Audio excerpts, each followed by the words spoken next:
धारा 370 हटने के बाद जम्मू कश्मीर में आदिवासी समाज को जो अधिकार मिले, क्या कांग्रेस और इंडिया अलायंस आदिवासी समाज के उन अधिकारों के खिलाफ खड़े रहेंगे?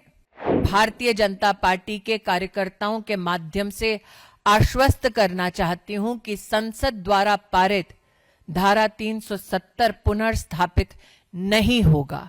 जम्मू कश्मीर में कांग्रेस और इंडिया अलायंस के नेता आइडेंटिटी की पॉलिटिक्स कर रहे हैं। तो आइडेंटिटी क्या है? हम सब की, हम चाहे किसी भी प्रदेश से क्यों ना हो, हम सब हिंदुस्तानी हैं। जम्मू कश्मीर के नागरिकों के उस आइडेंटिटी पर किसने तोहमत लगाई है, किसने प्रश्न चिन्ह लगाया है? Was the Valmiki Samaj in Jammu and Kashmir leading a life of dignity when they were bereft of their constitutional rights while Article 370 was in place? मैं नहीं जानती कि उमर अब्दुल्ला ने क्या स्टेटमेंट दिया है, लेकिन अगर इतनी हिम्मत थी तो आज मैं उन्हें चुनौती देती हूं कि झारखंड और महाराष्ट्र में जाकर ये बोल दें किसी मंच से। अगर कांग्रेस की ये मान्यता है तो प्रचार में जहां जहां कांग्रेस के मुखिया जा रहे हैं, झारखंड में, महाराष्ट्र में बोलकर तो दिखाएं। मैंने पहले भी कहा था शायद आपसे ही, हिंदुइज्म और हिंदुस्तान पर हम उनसे समर्थन की अपेक्षा नहीं कर सकते।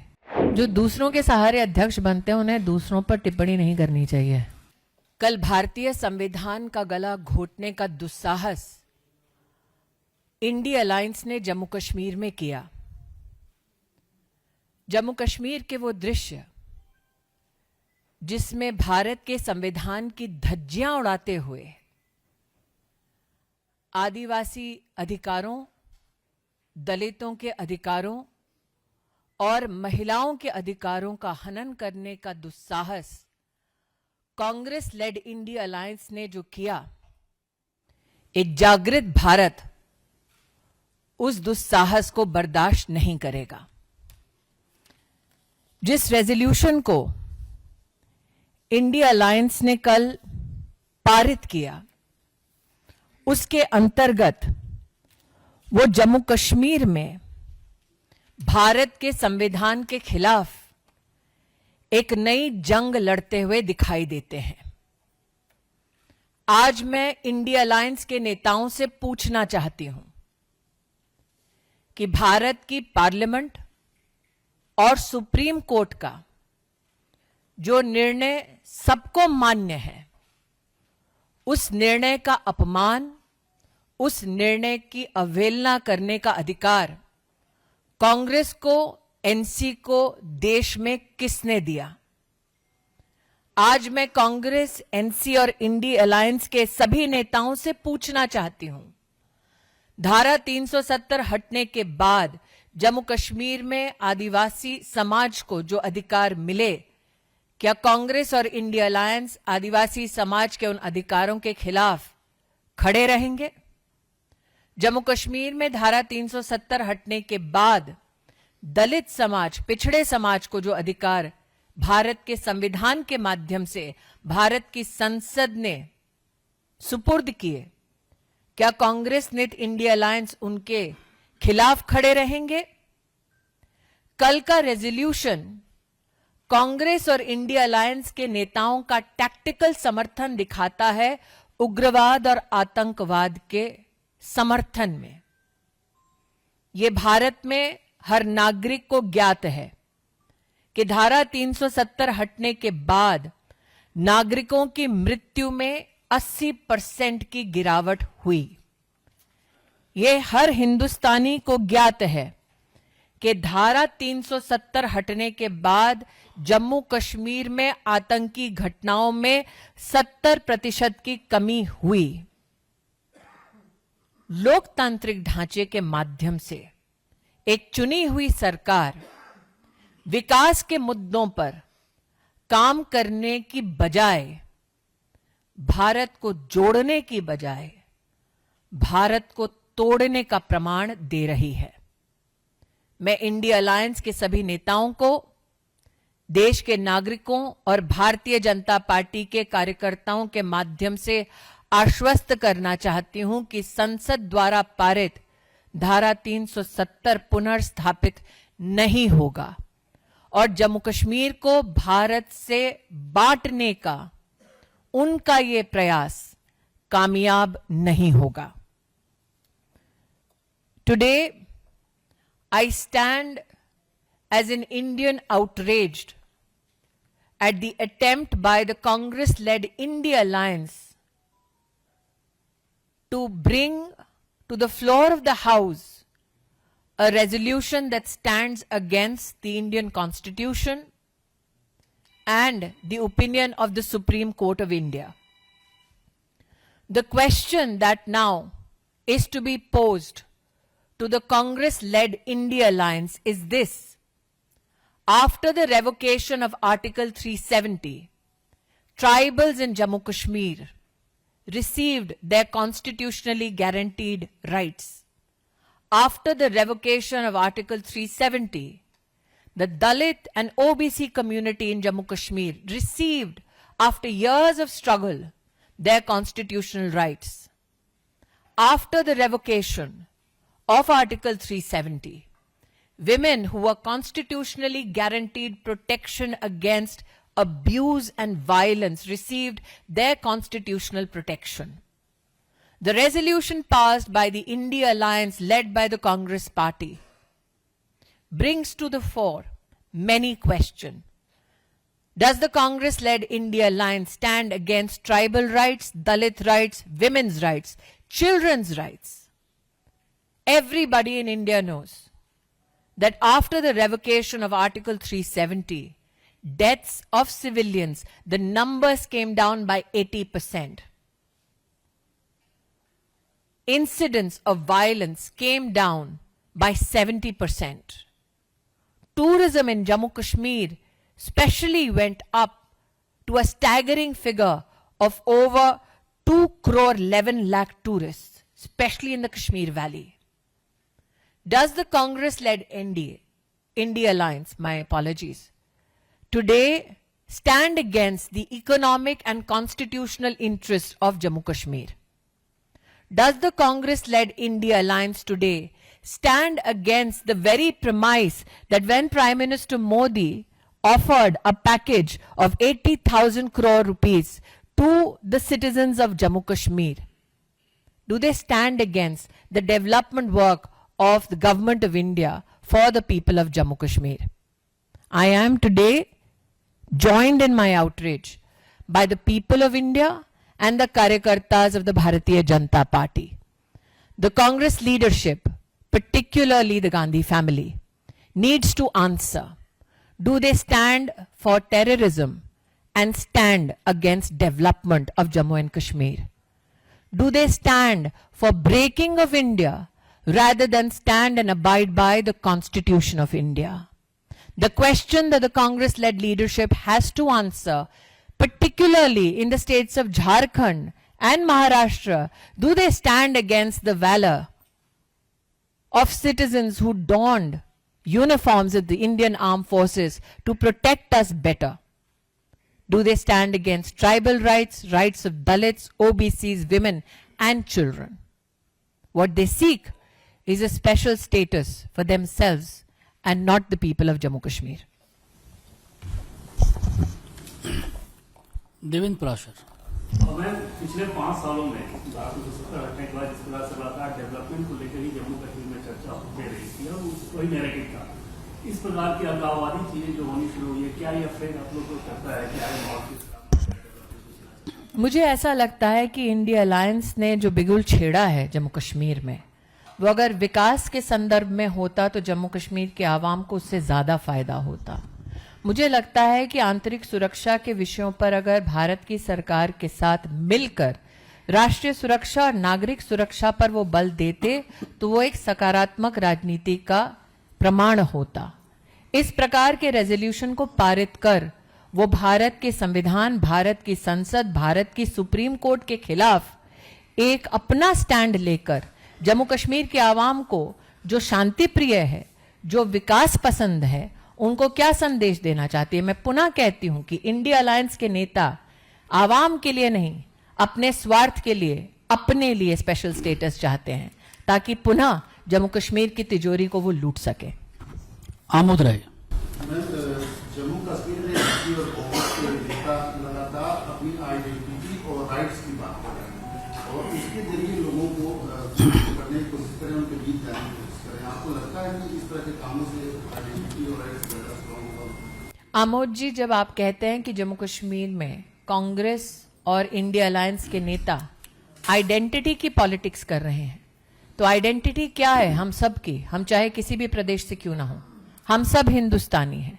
और जम्मू कश्मीर के नागरिकों की उस आइडेंटिटी पर किसने तोहमत लगाई है, किसने प्रश्न चिन्ह लगाया है?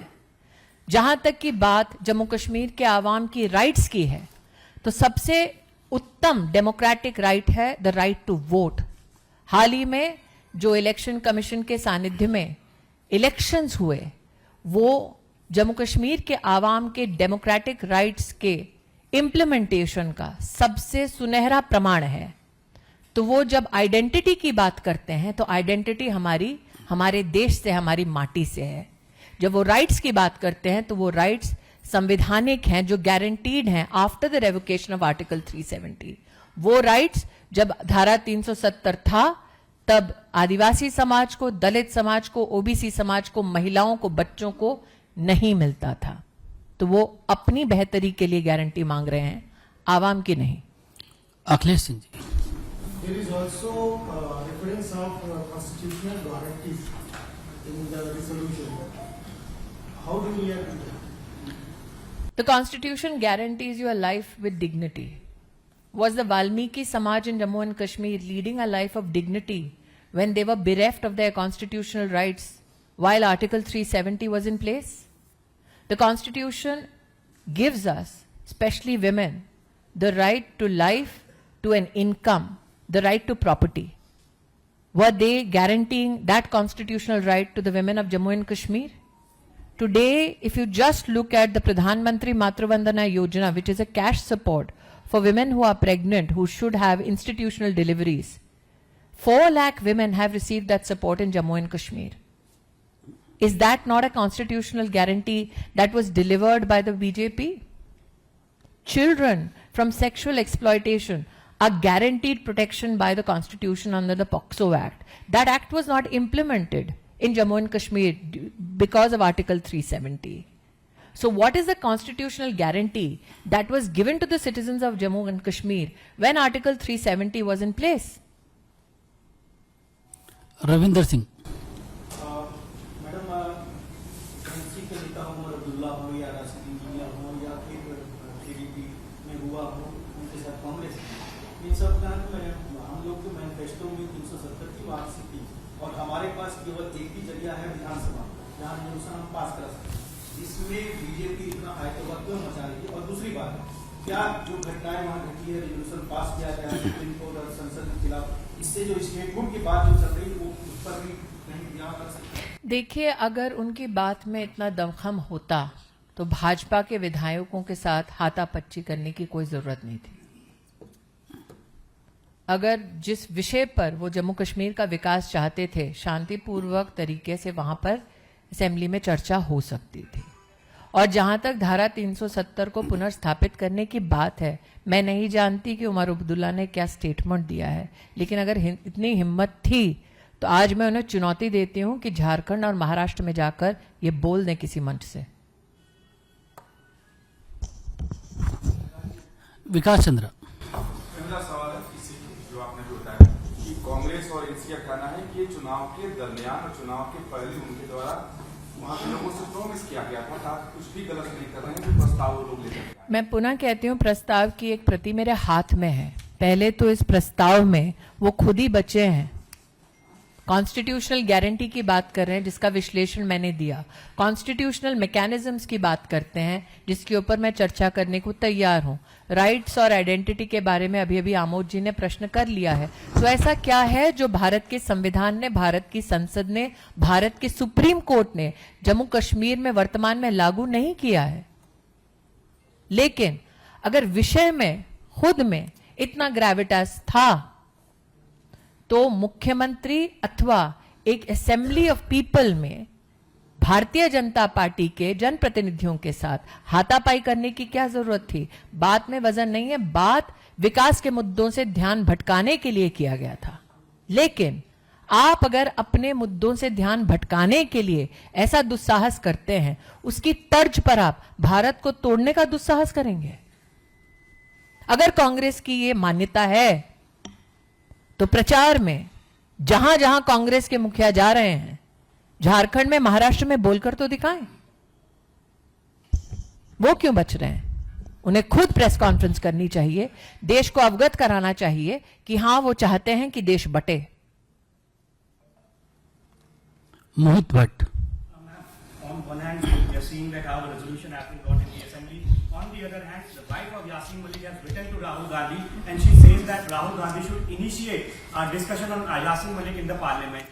Aren't you intrigued why somebody who is accused of killing innocents, civilians, people in uniforms, is reaching out to the Gandhi family? Neelu Why would a terror suspect reach out for support to the Gandhi family? Any journalist, camera personnel in this room, if a terrorist reaches out to you, Neelu are you happy to help? Hindi में आपको पूछना पड़ेगा साहब। यासीन मलिक की wife ने letter लिखा राहुल गांधी को, कहा है कि यासीन मलिक के बारे में पार्लियामेंट में डिबेट होनी चाहिए बिकॉज वही पीस ला सकते हैं कश्मीर में। क्या आपको ये जानकर आश्चर्य नहीं हो रहा कि जिन्होंने आतंक मचाया जम्मू कश्मीर में, बेगुनाहों की जानें ली, यूनिफॉर्म्ड हिंदुस्तान के पर्सनेल को मौत के घाट उतारा, वो सहारे और सहयोग के लिए गांधी परिवार की ओर हाथ बढ़ा रहे हैं?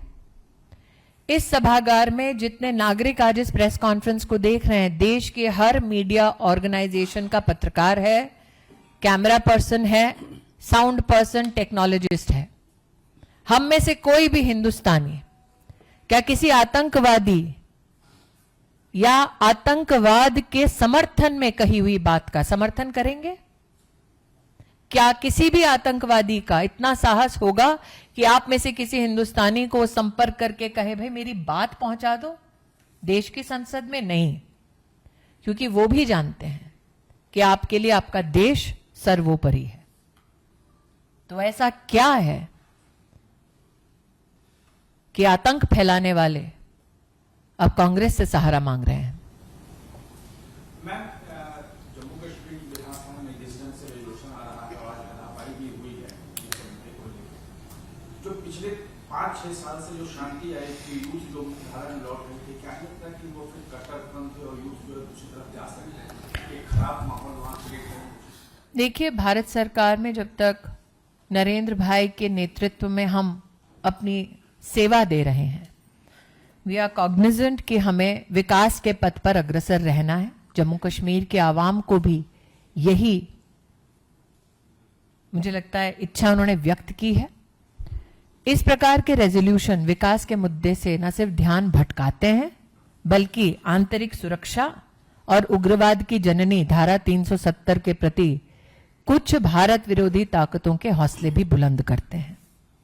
मैं सरकार की प्रतिनिधि के नाते आज यहां उपस्थित नहीं हूं, भाजपा की प्रतिनिधि के नाते इस मंच से भाजपा कार्यकर्ताओं की ओर से आपको आश्वस्त करती हूं कि देश भर में अगर कांग्रेस और इंडिया अलायंस ने दुस्साहस किया तो हम देश के नागरिकों के साथ एकजुट होकर मुंह तोड़ जवाब जरूर देंगे, ताकि जम्मू कश्मीर जो आज विकास के पथ पर अग्रसर है, जहां पर पत्थरबाजों की संख्या बिल्कुल खत्म हो चुकी है, वहां पर आतंक अपना सर दोबारा ना उठाए। रविकांत हो गया।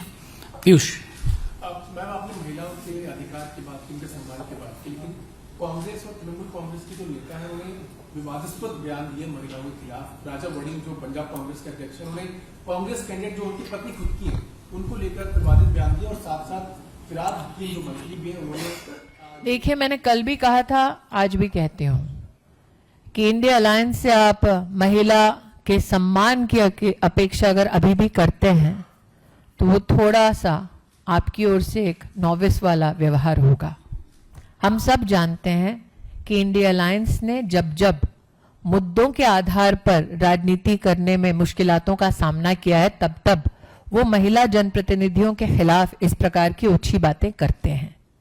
मेरा ये मानना है कि भारतीय लोकतंत्र को सहयोग तब मिलता है जब हम मुद्दों के आधार पर राजनीति करते हैं। तो एक महिला प्रतिनिधि को नीचा दिखाने की बजाय अगर इकोनॉमी, इंफ्रास्ट्रक्चर, एजुकेशन, हेल्थ जैसे मुद्दों पर वाद विवाद हो तो उससे देश का भी भला होगा और वोटर का भी। नीरज पांडे। मेरा सवाल है, राहुल गांधी जी ने एक लेख लिखा है अखबार में और उन्होंने भारत सरकार को निशाना साधा है। उन्होंने कहा ईस्ट इंडिया कंपनी तो खत्म हो गई है, लेकिन उनका डर अभी भी दिखाई दे रहा है। ईस्ट इंडिया कंपनी जैसे भारत में राजा महाराजाओं को डरा कर राज किया, वैसे ही भारत सरकार कर रही है। मुझे लगता है कि शायद, और इट्स सब्जेक्ट टू करेक्शन, उनके उस लेख का पहला सेंटेंस है India was silenced by East India company.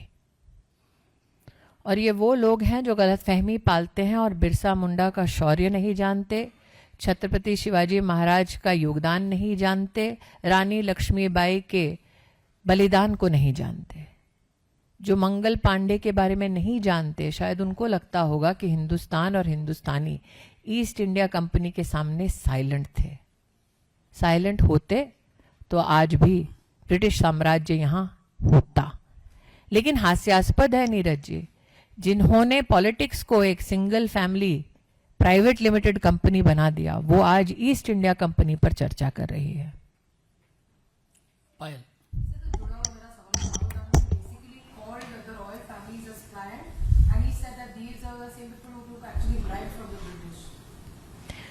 I'm of the opinion that somebody who considers himself political royalty will always denigrate the contribution of every community and every facet of India.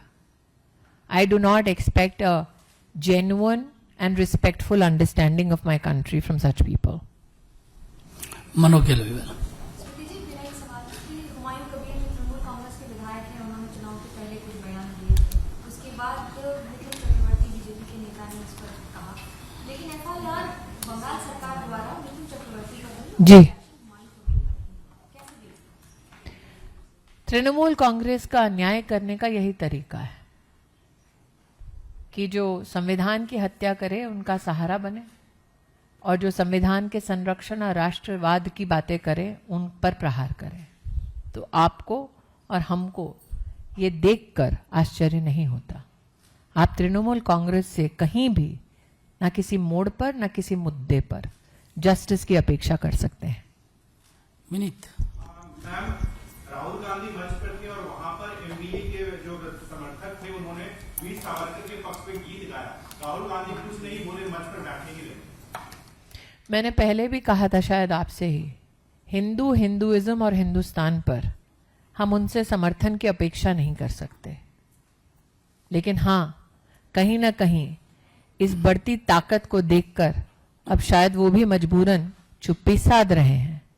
अब उस पर तो चुप्पी साध ली उन्होंने, लेकिन आज मेरा मानना है कि जम्मू कश्मीर में जो रेजोल्यूशन पास हुआ, अगर वाकई में उस पर उनकी आस्था है तो थोड़ा उस पर कुछ बोलकर दिखाए ना, उस मंच पर जहां पर वीर सावरकर जी की स्मृति में गीत गाए जाते हैं। रविंद्र जी, आप कुछ और पूछना चाह रहे हैं? दोबारा जी। क्या? मैम, मल्लिकार्जुन खड़गे ने एक बार फिर प्रधानमंत्री नरेंद्र मोदी पर कुछ शब्दों का वार किया। उन्होंने कहा कि दूसरों को सहारे हुकूमत कर रहे हैं, ये तैमूर लंघन है। मोदी जो दूसरों के सहारे अध्यक्ष बनते हैं उन्हें दूसरों पर टिप्पणी नहीं करनी चाहिए। चलिए, बहुत बहुत धन्यवाद। यस सर, यंगेनोंडे। हाँ, tell me.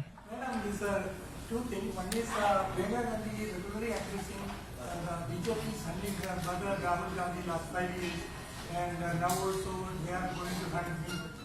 I think when it comes down to the word hunting, it is not a very democratic, amiable word to use. But normally, and I have never done it, but my understanding of the word is this: you always hunt for a prize. You never hunt for a failure. Thank you. If you like this video, then like, share and subscribe to ET Now.